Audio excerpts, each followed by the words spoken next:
மின்சார கொள்முதல் தொடர்பாக மின்துறை அமைச்சர் திரு நத்தம் விஸ்வநாதன் பல்வேறு விளக்கங்கள் அளித்த போது திமுகவினர் கூச்சல் குழப்பத்தில் ஈடுபட்டு அவைக்கு குந்தகம் விளைவிக்கும் முயற்சியில் ஈடுபட்டனர்.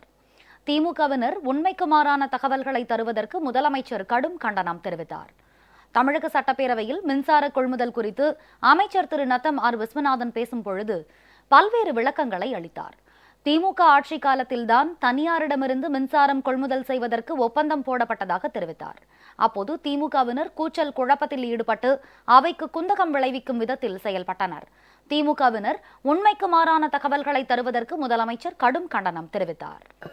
மாண்புமிகு உறுப்பினர் ஸ்டாலின் அவர்கள் ஏதோ அவர்களுடைய ஆட்சியில் மின்சார கட்டணம் ஒரு நயா பைசா கூட உயர்த்தவில்லை என்று இங்கு உண்மைக்கு புறம்பான ஒரு வார்த்தையை இங்கே பதிய வைத்தார்கள். 2009-2010 உங்கள் ஆட்சியில் மின்சார கட்டணம் உயர்த்தப்பட்டிருக்கிறது என்பதனை நான் இங்கு தெளிவுபடுத்த கடமைப்பட்டிருக்கின்றேன். உங்களுக்கு தெரியவில்லை என்றால் தூங்கிக் கொண்டிருக்கின்ற ஆற்காடு வீராசாமியை போய் கேட்டுக்கொண்டு இங்கே வந்து பேச வேண்டும்.